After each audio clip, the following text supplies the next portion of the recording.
In the spring of 1951, a Centurion tank of the 8th King's Royal Irish Hussars ground forward across the frozen ridge lines of the Imjin River Valley in Korea. The temperature was minus 20 degrees Celsius.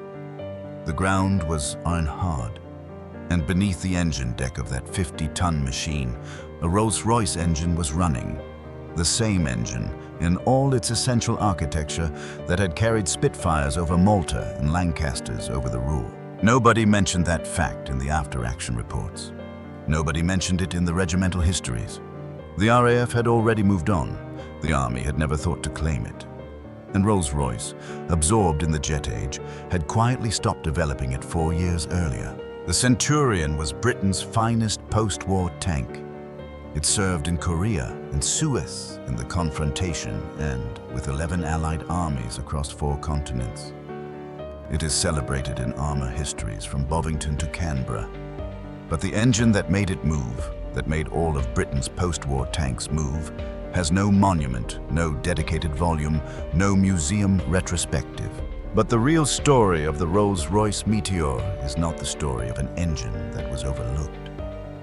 It is the story of an engine that fell permanently between 2 institutions, claimed by neither the RAF nor the Army, developed by neither, and ultimately abandoned by both, while quietly doing more for British armoured doctrine than any single aircraft engine did for the RAF.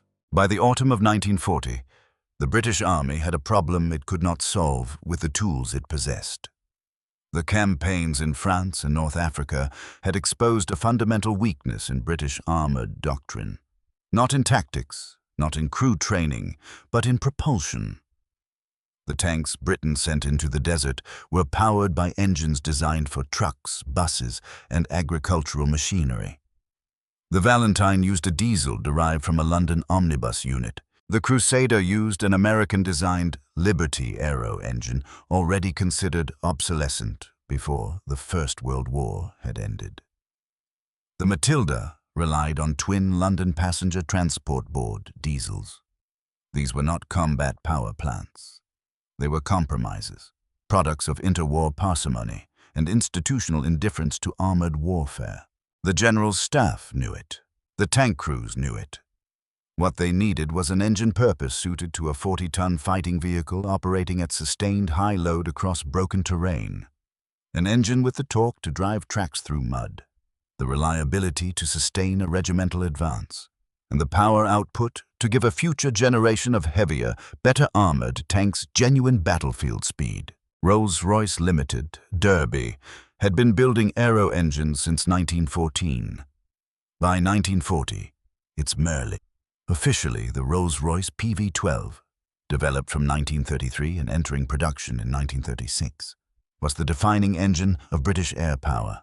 It produced, in its early marks, approximately 1,030 brake horsepower. In later variants, it would exceed 1,700. It was a 27-liter, 60-degree V12, supercharged, liquid-cooled, and by any measure, one of the most sophisticated piston engines in the world. The Army's requirement reached Rolls-Royce in the form of an informal approach from the Department of Tank Design, coordinated through the War Office in Whitehall in late 1940. The formal development contract, worth approximately £65,000 at 1941 valuations, roughly £3.2 million at today's prices, was placed in early 1941. The engineering brief was precise. Take the Merlin, remove the supercharger and its ancillary systems, derate the engine to operate safely at sustained ground-level running, adapt the cooling and lubrication systems for the acute tilt angles a tank hull would impose, and produce a unit that a Royal Electrical and Mechanical Engineers fitter could maintain in field conditions with standard Army tools. The engineers assigned to the program at Derby were led by W.A. Robotham, head of Rolls-Royce's Chassis and Vehicle Division, a man whose background was in automotive engineering rather than aviation, and whose very presence on the program illustrated how far the Meteor sat from the company's prestige work. Robotham had previously overseen Rolls-Royce's work on the Silver Ghost and Phantom chassis lines. He was not a fighter engine man. He was in the most precise institutional sense. The right man for a job nobody else wanted. 4 competing proposals had been assessed by the Department of Tank Design before the Merlin derivative was selected. The Nuffield Liberty, an American First World War design already in service, was rejected on reliability grounds. A Meadows Flat 12 was considered and set aside. 2 proposals from the Rover Company were evaluated before Rover's engineering effort was redirected, under wartime coordination, toward the Whittle jet program. The Rolls-Royce Merlin derivative won the assessment not on grounds of elegance but on grounds of industrial logic. The engine was already in mass production, the tooling existed, the metallurgy was understood, and a substantial pool of trained fitters already knew its architecture. The new designation was straightforward: the Rolls-Royce Meteor. The name followed Rolls' convention of naming piston engines after natural phenomena: Merlin, Kestrel, Vulture, Griffon. Meteor had, by 1941, not yet been assigned to a jet aircraft. It was available. It was applied. The first prototype Meteor engine-to-tank, installed in a Crusader hull for evaluation, ran at Chertsey, the home of the Fighting Vehicles Research and Development Establishment, in the spring of 1941. The engine produced approximately 600 brake horsepower in its initial D-rated form. It was, at that moment, the most powerful engine fitted to a British tank. To understand what the Meteor represented, it is necessary to understand what it replaced and what removing the supercharger actually meant in engineering terms. The Merlin's supercharger, a centrifugal compressor, existed to force air into the engine at altitudes where the atmosphere thins and naturally aspirated engines lose power. At sea level, it was not merely unnecessary, it was, for ground vehicle use, actively problematic. It added mechanical complexity, it consumed power in driving itself, and it imposed thermal management demands that made no sense outside the aviation context. Removing it and rebalancing the engine accordingly allowed Robotom's team to produce a unit that was mechanically simpler than its parent, ran at lower sustained temperatures, and could tolerate the kind of sustained full-throttle ground running that would have destroyed an aircraft power plant within hours. The resulting Meteor, Mk, produced 550 brake horsepower, a reduction from the contemporary Merlin's output, but a figure that needs to be understood in context. The best German tank engine of the period, the Maybach HL 230 P30, fitted to the Panther and Tiger Whites, produced approximately 700 brake horsepower from 23 liters of displacement. The Meteor produced 550 from 27 liters, lower specific output, but substantially better torque characteristics at low revolutions, which is what moves a heavy-tracked vehicle across broken ground. The later Meteor MKV and MKYB, which powered the Centurion in production form, produced 650 brake horsepower, a figure sufficient to propel a 52-ton tank to a governed road speed of approximately 21 miles per hour, and to sustain cross-country movement at speeds that consistently surprised crews encountering the tank for the first time. The physical layout of the Meteor in its Centurion installation is worth describing precisely.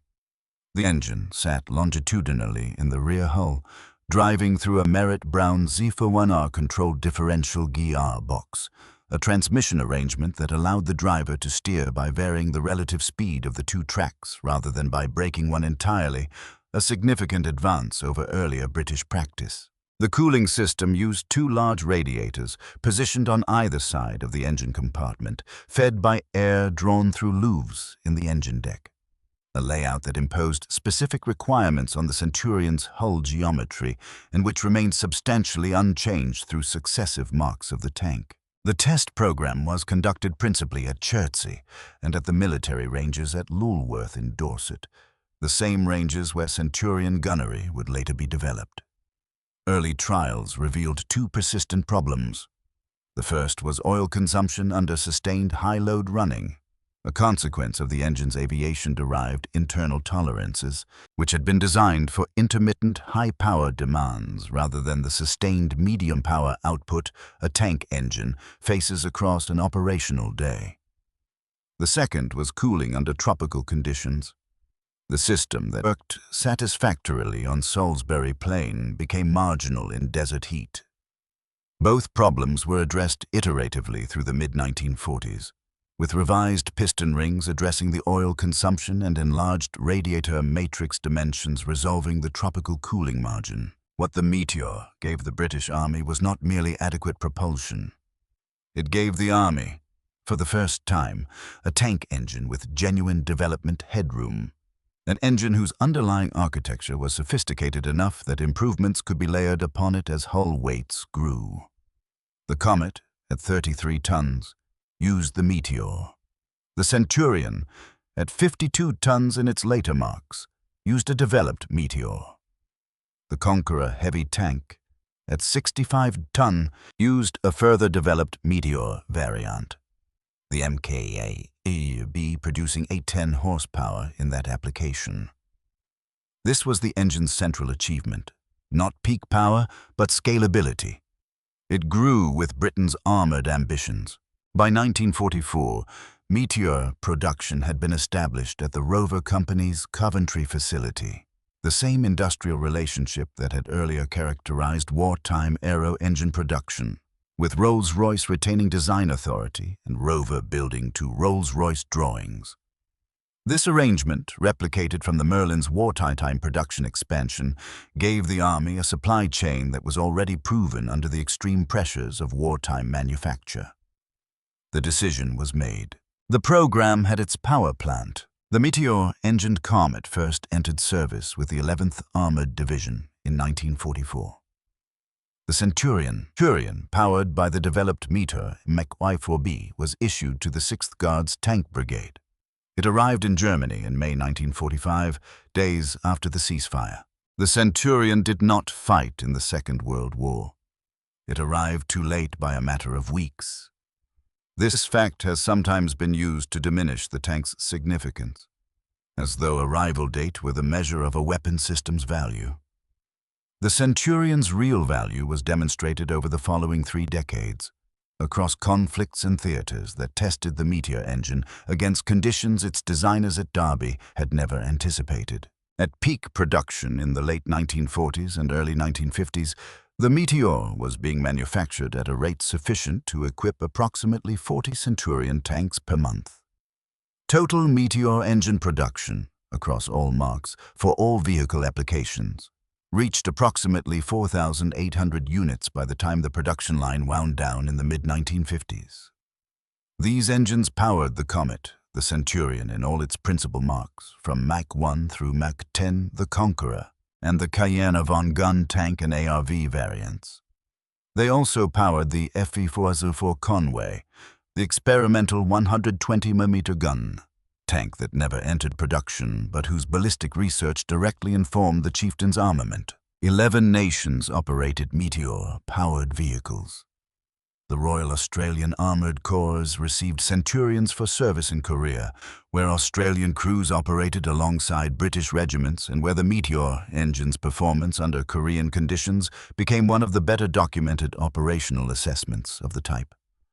The Royal Canadian Armoured Corps, the Danish Army, the Netherlands Army, the Indian Army, the South African Armoured Corps, the Swedish Army, which designated the Centurion the Stridsvagn 101 and 2, and the Israeli Armoured Corps all operated Meteor-powered machines. Sweden eventually re-engined their fleet with a Continental diesel. Israel did not, operating Meteor-powered Centurions in the Sinai in 1956, in the Six-Day War in 1960, and in the Yom Kippur War in 1973, where the engine's performance under Sinai heat conditions, a persistent concern since the early trials at Chertsey, was finally resolved through field modifications to the air intake geometry. The engine's first major combat trial came in Korea.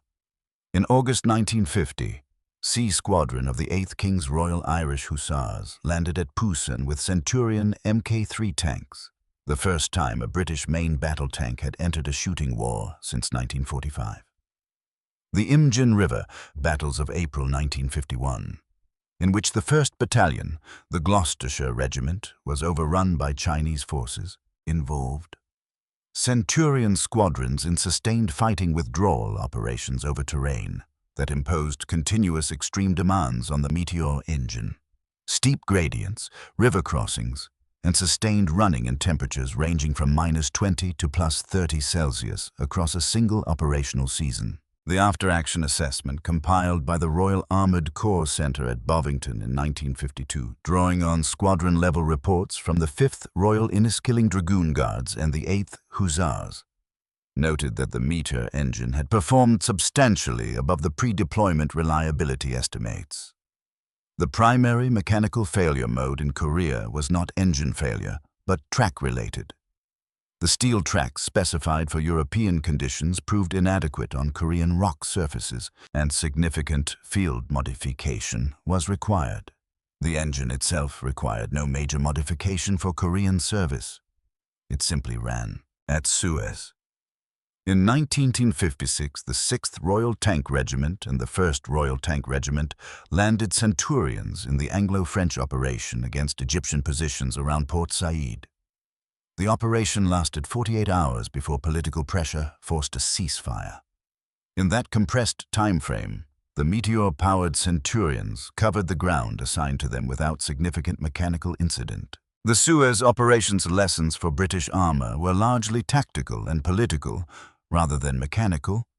The engine had again done what it was asked to do without requiring attention. The contractor picture at peak production is instructive.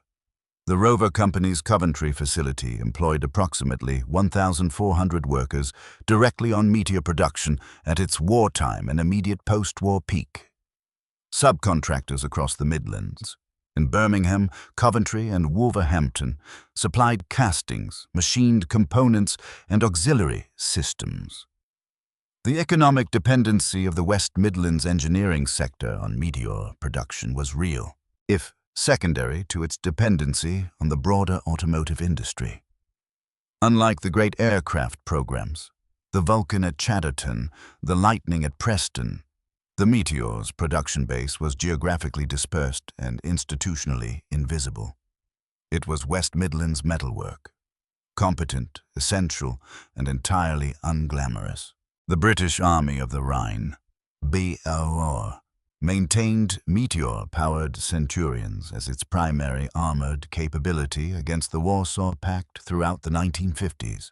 The 1st British Corps, positioned to defend the North German plain against a Soviet thrust through the Fulda Gap or across the Rhine, deployed Centurion regiments including the 4th 7th Royal Dragoon Guards, the Royal Scots Greys, and the 14th 20th King's Hussars in the NATO line. For these units, the Meteor was not a piece of engineering history.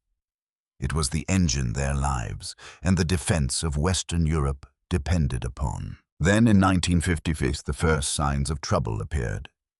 They came not from the battlefield, but from a Treasury memorandum. The War Office had begun preliminary discussions on the requirement for a Centurion successor, what would eventually become the Chieftain, and the question of propulsion was placed before the Fighting Vehicles Research and Development Establishment. The conclusion, reached informally by 1954 and formalized in War Office assessments by 1956, was that the Meteor's development potential was nearing its ceiling. The engine had been scaled from 550 to 810 horsepower across successive Machs. Further significant power increases would require fundamental redesign, effectively a new engine. The Treasury, briefed on the costs of a new petrol engine development program versus adaptation of an existing diesel, made its preference clear. Diesel offered better fuel consumption, better fuel logistics, lower fire risk. The direction of travel was set. Rolls-Royce was not asked to submit a diesel development proposal for the next generation. That work went elsewhere, eventually, disastrously, to Leyland. There was no single moment when the Meteor's fate was announced. No comment statement, no white paper entry, no ministerial address, to the Royal Armoured Corps. The Meteor died the way unglamorous things die in Whitehall, by omission, by redirection, by the slow accumulation of budget decisions that assumed the engine's irrelevance without ever formally declaring it. The formal development program was wound down between 1955 and 1957. The decision was embedded within broader War Office equipment planning, not published as a cancellation, but recorded in War Office files as a redirection of development funding toward the diesel program that would eventually produce the Leyland L60 engine for the Chieftain. The Rolls-Royce Heritage Trust holds the internal correspondence from this period. The tone is not dramatic, it is administrative. Resources were finite, priorities had shifted. The Meteor would remain in service in existing vehicles, but no further marks would be developed. The irony was precise. The Leyland L60, the diesel engine selected to replace the Meteor's lineage in British armour, proved to be one of the most problematic power plants in the history of British tank procurement. It was a horizontally opposed two-stroke diesel of unusual configuration. It ran hot. It was difficult to maintain in field conditions. It produced unreliable power outputs across its service life. The Chieftain, one of the most heavily armoured and powerfully armed tanks of its generation, was chronically underpowered throughout its British service because the L60 never delivered the performance its specification promised. The Meteor, by contrast, had delivered what it promised, consistently, for 15 years. The Public Accounts Committee, reviewing armoured vehicle procurement costs in the early 1960s, made no specific reference to the Meteor transition. The engine had not generated a scandal. It had not overrun its budget. It had not failed in the field. In the institutional calculus of Whitehall, a program that had done its job without drama was a program that had left no paper trail worth examining.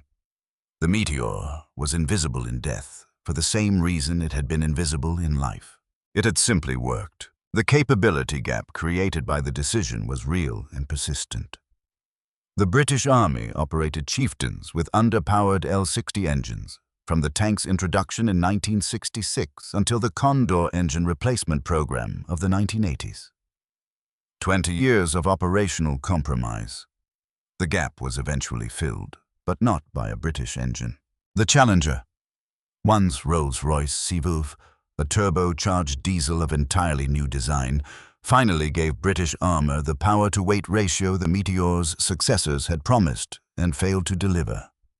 It arrived in 1983. The last Meteor engines in British Army service were withdrawn progressively through the mid-1960s as Centurion regiments transitioned to Chieftain. The 4th, the 7th Royal Dragoon Guards handed in their Centurions in 1966.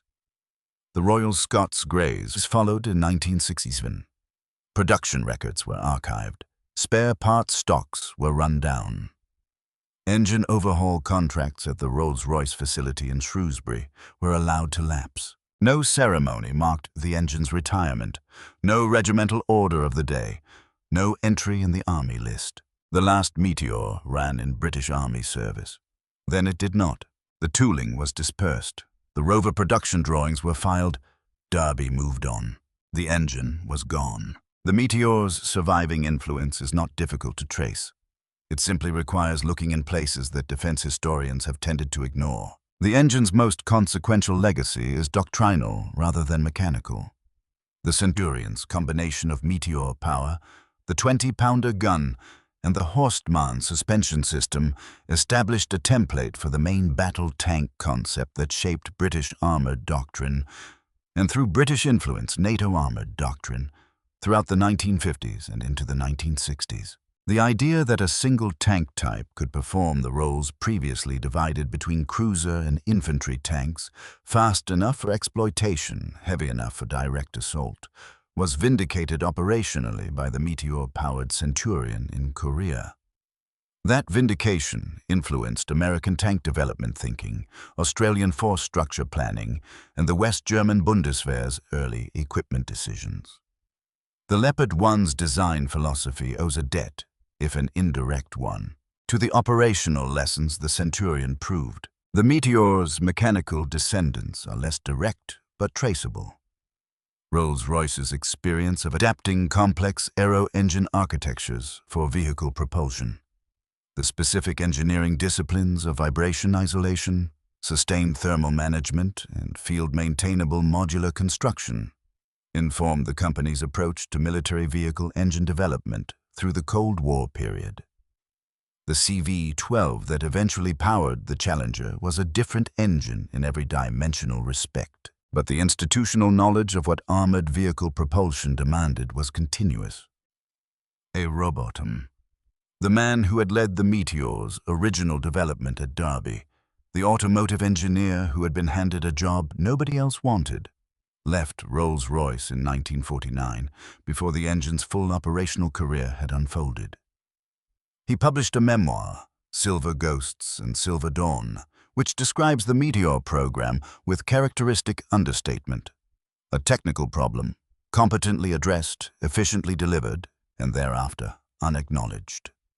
He died in 1989. The engine outlasted him in service by more than 20 years. The honest verdict on the Meteor is straightforward, and the historical record supports it plainly.